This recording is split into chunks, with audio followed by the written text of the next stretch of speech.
جنرال خوشحال سادات تازه او نوې څرګندونې دا چې څه ویلي او څه کول غواړي مطلب تر پایه را سره وګورئ. ګرانو لیدونکو السلام علیکم. د کورنیو چارو ارشد امنیتي معین جنرال خوشحال سادات وایي چې موږ د افغانستان له دفاع څخه غافله نه یو. نوموړي نن د افغانستان امریکایي پوهنتون ته تللی و چې هلته یې د محصلینو او استادانو سره خبرې کړې دي او د خپل 14 کلن نظامي ماموریت په اړه یې له هغوی سره تجربې شریکې کړې دي. جنرال خوشحال سادات په خپله فیسبوک پاڼه کې لیکلي دي نن د افغانستان امریکایي پوهنتون ته بلل شوی وم. د محصلینو او استادانو سره مې د زړه خواله درلودو. زما 14 کلن نظامي ماموریت په اړه مې خپلې تجربې ورسره شریکې کړې. د امریکایي پوهنتون له اداري او سیاسي علومو کلب څخه مننه چې دا فرصت یې برابر کړی و.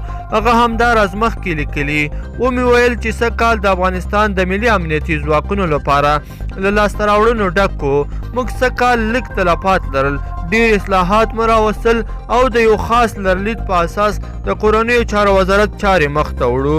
جنرال خوشحال سادات وایي چې ځانګړي عملیات مو د تیر کال په پرتله 25 برابره زیات کړي دي او همدا علت دی چې څه کال طالبان او داعش شرمناکې ماتې وخوړې. ښاغلي خوشحال سادات وایي چې د افغانستان له دفاع څخه غافله هم نه یو.